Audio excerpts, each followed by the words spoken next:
এই শীতে কি আপনার ঠোঁটটা অনেক বেশি পরিমাণে কালো বা রুক্ষ হয়ে যাচ্ছে? ঠোঁট কালোর সমস্যা কিন্তু ছেলে মেয়ে উভয়েরই হয়ে থাকে। অনেকেই কিন্তু অতিরিক্ত ধূমপানের কারণে ঠোঁটটা কালো হয়ে যায়। অনেকের ক্ষেত্রেই কিন্তু এমনিতেও ঠোঁটটা অনেক বেশি কালো থাকে। যারা অনেক দিন যাবৎ ঠোঁট কালো সমস্যায় ভুগছেন এবং কি শীতে যাদের অতিরিক্ত পরিমাণে ঠোঁট ফেটে যায় বা রুক্ষ হয়ে যায়, তাদের জন্য কিন্তু আমার আজকের ভিডিওটি। আজকে আমি আপনাদের মাঝে এমন একটি ভিডিও নিয়ে চলে এসেছি, এটি যদি আপনারা বাসায় বানিয়ে একবার ট্রাই করেন তাহলে কিন্তু আপনাদের ঠোঁট কালো সমস্যাটা একদম দূর হয়ে যাবে। তার সঙ্গে সঙ্গে আপনার ঠোঁটটা কিন্তু একদম গোলাপি করবে। আপনার ঠোঁটটা দেখতে কিন্তু একদম বাচ্চাদের মতো মনে হবে। সুন্দর নরম এবং সফট পিঙ্ক লিপ পেতে এই রেমেডিটি কিন্তু অবশ্যই বানিয়ে একবার ব্যবহার করুন। আর এটি বানাতে কিন্তু বাজার থেকে আপনাদের আলাদা করে কিছু কিনে আনতে হবে না। বাসায় পাওয়া যায় এমন কিছু উপাদান দিয়েই কিন্তু আপনারা ঠোঁটটা গোলাপি করার এই রেমেডিটা বানিয়ে ফেলতে পারবেন। খুব সহজে ঘরোয়া উপায়ে এই রেমেডিটি বানাতে অবশ্যই কিন্তু ভিডিওটি সম্পূর্ণ দেখবেন। ভিডিওটি যদি কেটে কেটে দেখেন সেক্ষেত্রে কিন্তু আপনারা সম্পূর্ণ কিছু বুঝতে পারবেন না। সেক্ষেত্রে কিন্তু এই রেমেডিটি বানালে আপনারা 100 ভাগ কার্যকারিতা কখনোই পাবেন না। ভিডিওটি কিন্তু অবশ্যই পুরোপুরি দেখবেন, তাহলে কিন্তু সব কিছু বুঝতে পারবেন। তো এখানে প্রথমেই আমি যে জিনিসটি নিয়ে নিব সেটি হলো বাটি। এখানে কিন্তু আমি ছোট্ট একটা বাটি নিয়ে নিয়েছি। এরপরে এর মধ্যে যে জিনিসটি দিয়ে দিব সেটি হলো নারকেল তেল। নারকেল তেল কিন্তু আমাদের ঠোঁটের আর্দ্রতা ধরে রাখতে সাহায্য করে, তার সঙ্গে সঙ্গে কিন্তু ঠোঁট ফাটা দূর করে ঠোঁটটা অনেক বেশি পরিমাণে সফট করে। নারকেল তেল যে শুধু ঠোঁটের ফাটা দূর করতে সাহায্য করে তা কিন্তু না। যাদের মুখটা অতিরিক্ত পরিমাণে রুক্ষ হয়ে গিয়েছে তারা যদি নিয়মিত নারকেল তেল ব্যবহার করেন তাহলে কিন্তু আপনার মুখে সেই রুক্ষ ভাবটা দূর হয়ে যাবে। তো এখানে কিন্তু আমি 1 চামচ পরিমাণে নারকেল তেল নিয়ে নিয়েছি। এরপরে এর মধ্যে যে জিনিসটি দিয়ে দেবো সেটি হলো চিনি। চিনি কিন্তু ন্যাচারাল ব্লিচের কাজ করে। তাছাড়াও চিনি যদি ঠোঁটে নিয়মিত মাখা যায়, ঠোঁটের উপরিভাগে যে কালো দাগগুলো আছে সেটি কিন্তু একদম দূর হয়ে যাবে। নিয়মিত চিনি দিয়ে স্ক্রাব করলে ঠোঁটের থেকে কালো দাগ দূর করে ঠোঁটটা কিন্তু অনেক ভালোভাবে পিঙ্ক হবে। তাছাড়াও যাদের ঠোঁটটা অনেক বেশি পরিমাণে রুক্ষ হয়ে গিয়েছে তাদের ঠোঁটটাও কিন্তু সফট হয়ে যাবে। তো এখানে কিন্তু আমি মোটা দানা চিনিটা প্রায় 1 চামচের মতো নিয়ে নিয়েছি। আর নিয়ে নেওয়ার পরে কিন্তু চিনিটা একটু গলিয়ে নিতে হবে। এখানে কিন্তু আপনারা চিনি পাউডারটা নিয়ে নিতে পারেন, সেক্ষেত্রে কিন্তু বেশি সময় নাড়তে হবে না। আর যদি মোটা দানার চিনিটা নেন সেক্ষেত্রে কিন্তু সময় নিয়ে নেড়ে চিনিটা অবশ্যই গলিয়ে নেবেন। চিনিটা কিন্তু একদমই আস্ত রাখা যাবে না। আমি যেভাবে চামচের সাহায্যে একটু চাপ দিয়ে গলিয়ে নিচ্ছি আপনারাও কিন্তু এভাবে গলিয়ে নেবেন। চিনি কিন্তু আমাদের ঠোঁটের জন্য খুবই উপকারী, তেমনি কিন্তু আমাদের ত্বকের জন্য উপকারী।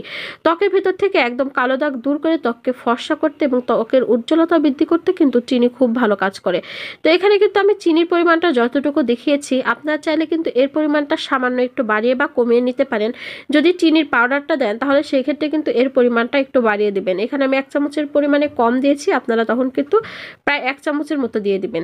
এরপরে এর মধ্যে যে জিনিসটি দিয়ে দিব সেটি হলো লেবু। এখানে কিন্তু আমি লেবুটা একটু ডিপ ফ্রিজে রেখে দিয়েছিলাম, সেজন্য লেবুর কালারটা কিন্তু এমন এসে গিয়েছে। আপনার নর্মাল ফ্রিজের যে লেবুটা আছে সেটি কিন্তু এখানে দিয়ে দিবেন।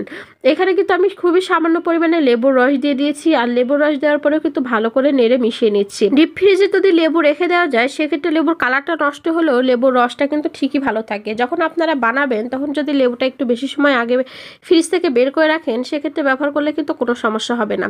তো এখানে কিন্তু আমি লেবুর রস দিয়েও বাকি উপাদানগুলোর সঙ্গে ভালো করে মিশিয়ে নিচ্ছি। লেবুতে কিন্তু প্রচুর পরিমাণে ভিটামিন রয়েছে, যেটি কিন্তু আমাদের শরীরের জন্য যেমন উপকারী তেমনি কিন্তু আমাদের ত্বকের জন্য খুবই উপকারী। লেবু যে শুধু আমাদের ঠোঁটকে ভিতর থেকে কালো দূর করে গোলাপি করতে সাহায্য করে তা কিন্তু না, মুখের ভেতর থেকেও কিন্তু কালো দাগ দূর করতে খুব ভালো কাজ করে। এরপরে এর মধ্যে যে জিনিসটি দিয়ে দিব সেটি হলো গুড়। এখানে যে ছোলা গুড়টা আছে আমি কিন্তু সেটা দিয়ে দিয়েছি। আর এখানে কিন্তু বেশি পরিমাণে গুড় দিতে হবে না, সামান্য একটু পরিমাণে কিন্তু গুড় দিয়ে দিতেই হবে। আপনারা চাইলে কিন্তু এখানে গুড়ের বদলে পাটালিটাও ব্যবহার করতে পারেন। এখানে কিন্তু আমি পরিমাণে দেখতেই পাচ্ছেন আমি কিন্তু 1/2 চামচেরও কম পরিমাণে কিন্তু এখানে পাটালি বা গুড়টা ব্যবহার করেছি। আর সেটি দেওয়ার পরে কিন্তু আমি ভালো করে নেড়ে মিশিয়ে নিচ্ছি। এই জায়গায় আপনারা চাইলে কিন্তু মধুটাও অ্যাড করতে পারেন। মধু দেওয়ার ফলে কিন্তু এর কার্যকারিতা আরও বেশি বেড়ে যাবে। মধু দেওয়ার ফলে ঠোঁটটা যেমন আরও বেশি পরিমাণে উজ্জ্বল এবং নরম হবে, তার সঙ্গে সঙ্গে যাদের ঠোঁট ফাটার সমস্যা আছে চিরতরে কিন্তু সেই ঠোঁট ফাটার সমস্যা দূর হয়ে যাবে। আর কোনো দিনও কিন্তু আপনার ঠোঁট ফাটবে না। যত শীতই পড়ুক না কেন ঠোঁট কিন্তু কখনোই ফাটবে না। অনেকে দেখা যায় যে ঠোঁট ফাটা এতটাই বেশি পরিমাণে হয়ে যায় যে ঠোঁট দিয়ে কিন্তু রক্ত বের হতে থাকে। আপনারা ঘরোয়া এই রেমেডি বানিয়ে যদি ব্যবহার করেন আপনার ঠোঁট ফাটার সমস্যা যেমন থাকবে না তেমনি কিন্তু আপনার ঠোঁট কালো হওয়ার কোনো সম্ভাবনাই থাকবে না। তো এখানে আমি যে উপাদানগুলোই দিয়েছিলাম সবগুলো উপাদানই কিন্তু ভালো করে নেড়ে মিশিয়ে নিচ্ছি। এই যে কোনো রেমেডি বা যে কোনো টিপস ফলো করতে কিন্তু অবশ্যই এই উপাদানগুলো ভালো করে মিশিয়ে নেওয়াটা জরুরি। এরপরে যে উপাদানটি দিয়ে দেবো সেটি হলো ভ্যাসলিন। এখানে আমার বাসায় যে ভ্যাসলিনটা ছিল আমি সেটা দিয়ে দিচ্ছি। আপনারা কিন্তু এখানে যে কোনো কোম্পানির যে লিপ বামটা কিন্তু এখানে দিয়ে দিতে পারেন। অতিরিক্ত পরিমাণে ঠোঁট ফাটে গেলে কিন্তু শুধু লিপ বাম ব্যবহার করলেই ঠোঁটের সে ফাটা সমস্যাটা দূর হয় না। যদি এই উপাদানগুলোর সঙ্গে মিশিয়ে যদি ব্যবহার করেন সেক্ষেত্রে আপনার ঠোঁট ফাটার সমস্যাটা তো দূর হবেই, তার পাশাপাশি আপনার ঠোঁটের সমস্ত কালো দাগ দূর করে আপনার ঠোঁটটা একদম গোলাপি করে তুলবে।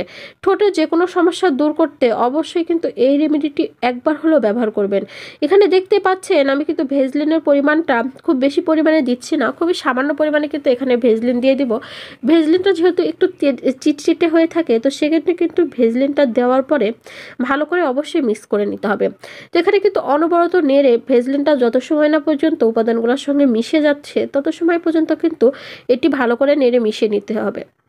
আপনারা চাইলে কিন্তু এই রেমেডিটি একবার বানিয়ে আপনারা কিন্তু অনেক দিন ফ্রিজে রেখে সংরক্ষণ করে ব্যবহার করতে পারেন। সেক্ষেত্রে যেটা হবে আপনাদের কিন্তু আলাদা করে কষ্ট করে প্রতিদিন বানাতে হবে না।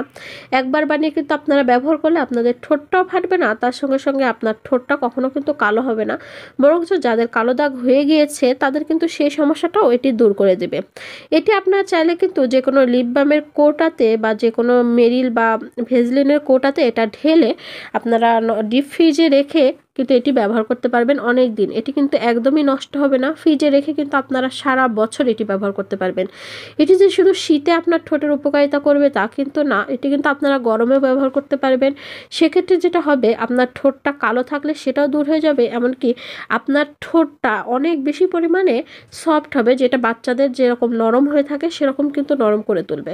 ঠোঁটের যে কোনো সমস্যা দূর করতে এটি কিন্তু অবশ্যই ব্যবহার করবেন। আর এটি ব্যবহার করার আগে কিন্তু ছোট্ট একটা পদ্ধতি ফলো করতে হবে, আর সেটি কি সেটা কিন্তু আমি আপনাদেরকে বলে দিচ্ছি।